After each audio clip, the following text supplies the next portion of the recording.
Welcome to the Small Business Platform, and thank you for being here.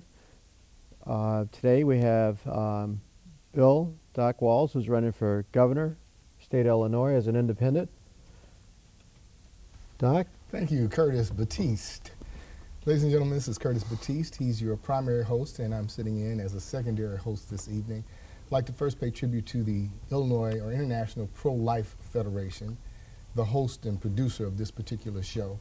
And it is a small business platform. It's an opportunity to talk about the issues that affect small businesses, not just here in Illinois, but throughout the country. The most important thing that we have to do is pay tribute to our brothers and sisters in Haiti. They are suffering as no one has ever suffered before. It's very unimaginable what they're going through. I mean, there are as many as possibly 200,000 people dead and 400,000 people who have to be moved out of Port-au-Prince, out of the capital. So our hearts are with you, even at this moment. This show is being taped on January 22nd, and the issue of Haiti is still unresolved. We don't know what the circumstances are in Haiti, in every nook, every cranny, every corner of Haiti. But we just want you to know that now is the time to think about people in Haiti, to give them what they need, and to be concerned. Ladies and gentlemen, we have an awesome panel of guests this evening, and it starts with Aliou Barry, who is from... I'm from Guinea, and I live here in Chicago for the last 10 years, and live in Rosalyn and the community, and I own my own business. I've been working with multiple companies, in the insurance and financial services business, and now I am independent and working for myself. Very good. Thought that was the way to go for right now. That is a very smart move, especially during these tough economic times. You control your own destiny. Thank you. And we still have a real important need for small business people who are conscientious and concerned about the community and willing to create jobs and not just hoarding it all for themselves. So we thank you for what you're doing. Okay. The next is Rosalyn Mitchell. And Rosalyn, tell them a little bit about yourself. Hello, my name is Rosalyn Mitchell. I'm the principal architect for Foreman Function Architects. We have offices on the south side of Chicago as well as in Gary, Indiana. Very good. The host of this show is Mr. Curtis Baptiste, and he's unique in that he is not only a television host, he's also a businessman. Curtis, please tell them a little bit about your business. Thank you, Doc, and again, welcome everyone.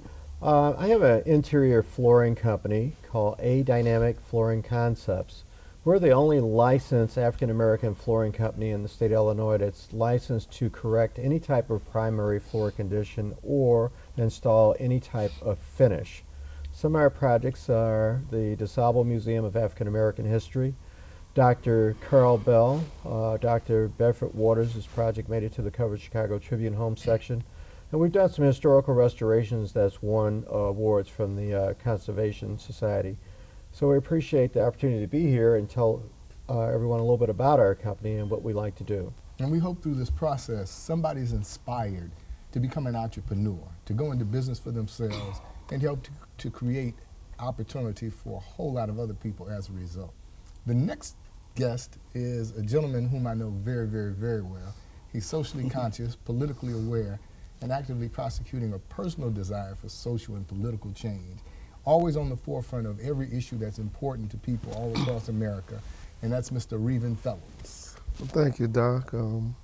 It's an honor to be here today. I'm representing Green Acres Consultant. We do small business planning, 501(c)(3)s, projecting our 5-year plans. We also do exit plans for business and companies, and research and development, and we have several things that might help business grow and develop. So I'm glad to be here. Thank you so much, and we're looking forward to spirited discussion, especially around the green technology issues. Our next guest is none other than Mr. Jerome Banks, a phenomenal businessman who doesn't just wear a suit well, but he makes things happen. Mr. Banks, tell them a little bit about yourself. Well, thank you, number one, for that introduction. That was very nice. I want to thank both of you for inviting me to the show. The company is called Wealth Builders, and basically what Wealth Builders does is essentially what the name says. We teach individuals how to create and develop wealth. We also have a program that teaches the full and complete definition of wealth. And right now we're sharing with people the opportunities to capture some of that wealth within the African American community, especially because of all the foreclosures and that sort of thing that's out there and what's happening in the real estate market. So hopefully I'll have a chance to share some of that with everybody today, and just look forward to some great opportunities, chances to share that with people. Very good. And we're going to make certain that this is a good free-flowing discussion, not structured in any real sense but it has purpose. Mm-hmm. So we're going to begin by throwing the first question to you. And the first question is, what is the greatest challenge for a small business person in this day and age? I mean, given the fact that you have Walmarts who provide anything and everything under the sun, everything from the cradle to the coffin, what's the challenge of small business? I think mainly in our communities is for us really to come in together and then you start working as a community. And for too long, it seems like we've been running away from each other completely. And the black community, we seems to be the one, really, if you looked at it, driving the economy. With $900 billion, expenditure going to $1 trillion, it's a lot of money going out of the community, but not in the community. So looking at all that, and what we can do, I think at this point, is to get to network much more and do these panel discussions and find out exactly how business can function within ourselves before we even expand outside ourselves. Very good. Rosalyn, it must be extremely tough being an African-American woman in business in this day and age, primarily because men have a perception of their business equals, and they don't traditionally consider women to be of the same cloth. Is that your experience? Most definitely. As an African American female architect in a field where minorities, African American in particular, make up less than 1% of our field, I deal with that issue of perception of inequality often. One of the ways that I address that is, if given the opportunity, exceeding their expectations. And that's what I think as women that we have to do. When given the opportunity, you have to have the opportunity, but when given the opportunity to exceed their expectations. Very good. My sister is also an interior architect. She owns Marti Design. She does a lot of the churches and not-for-profit organizations in and around the Chicago area, so I empathize with you and I know what you go through. Curtis, you have proven to be a trailblazer. You're doing things that very few other African Americans have ever done. And you're doing it within the business model that you created a long time ago. How important was it to establish your business based upon a business plan? The business plan is the life bloodline of a business. Without that plan, it's very difficult to get the type of resources you need to operate and have a substantial respectability throughout the business community. So early on, I was able to, 30 years ago, establish a plan and smart enough to change it every year. So that at this point and stage in our business, we're totally blessed. This has been the best year for my company in all 30 years. We've signed over 8 contracts in January alone thus far this year.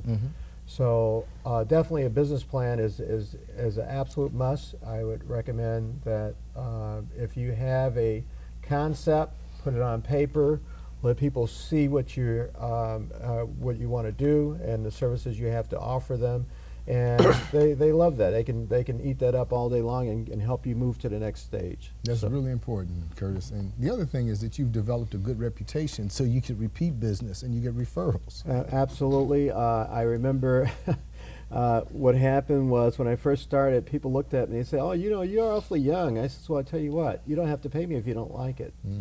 Very good. Now, Revan is trailblazing also because he's in this undefined area called the green economy. And it is what you make it. It is what it is from day to day. Revan, what are the challenges to get people to understand how important it is to get involved in the green economy? Well, it's kind of like the technology. Our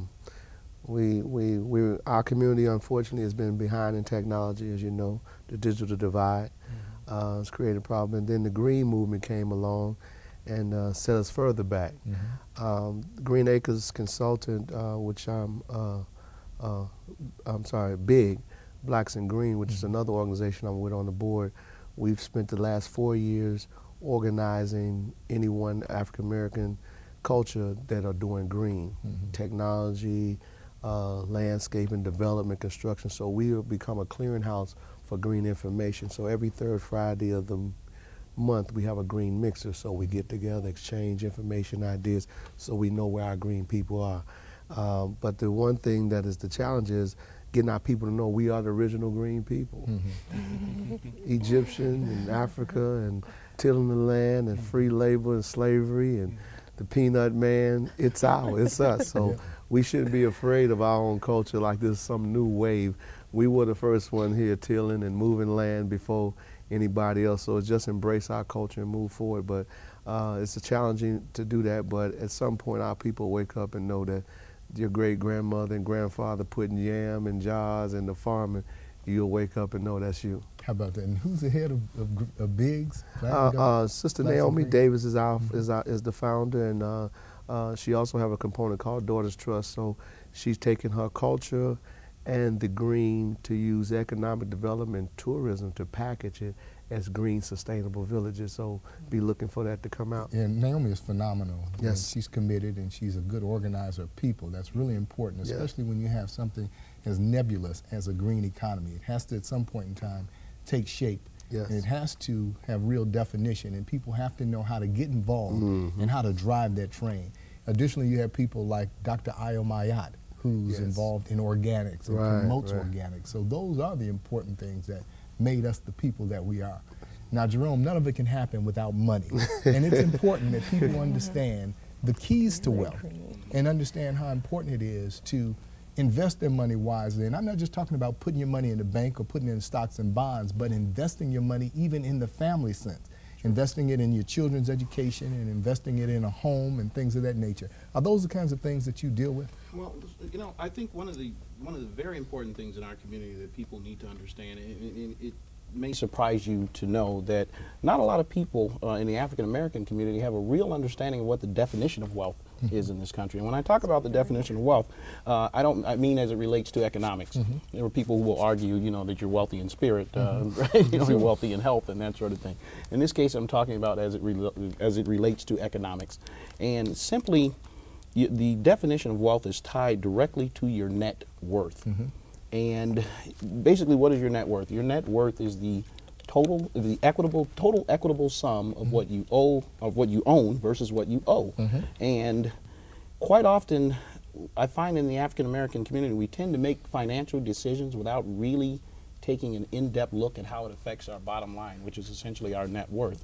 That is so important when you talk about building wealth. And that's one of the things that we really try and hit home with people.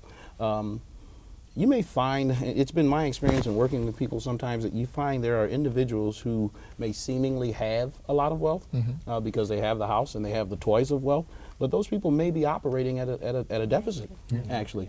I want to kind of get people in the mindset of thinking about their bottom line and their net worth as opposed to operating and making financial decisions based on what's in their bank account. Let me say it another way. You know, Shaq is rich, but the person that pays Shaq is wealthy. Absolutely. That's real wealth, and that's what you want to aspire to have. But it takes careful planning. For example, oftentimes in the African American community, we die with a resource that's immeasurable, and that's credit. We don't know how to pass that credit on, excuse me, to other family members. You have to have a plan of succession, and that's how you ultimately build wealth, by passing it on. So I've taken the first few minutes to help people get to know you guys and understand what you do. And I want to now pass the torch to Curtis and let him begin to ask some questions that are on his mind.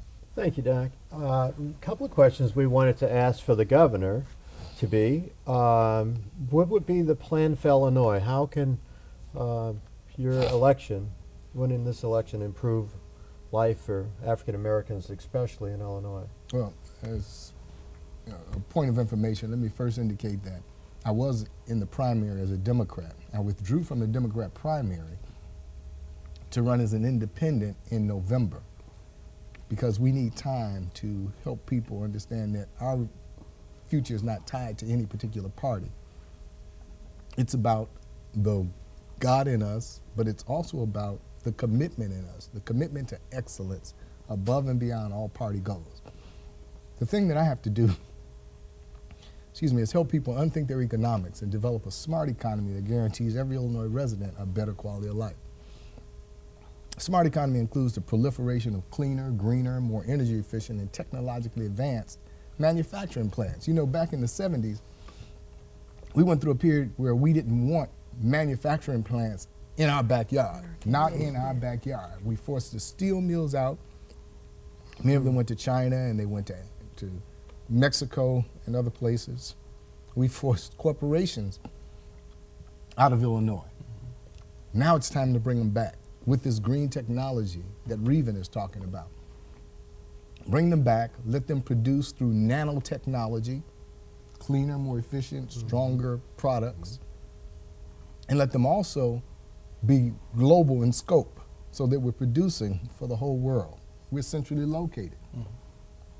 But central to that is small business. We have to identify about 2,000 small businesses and give them the grants that they need, the money they need to have the wherewithal to compete.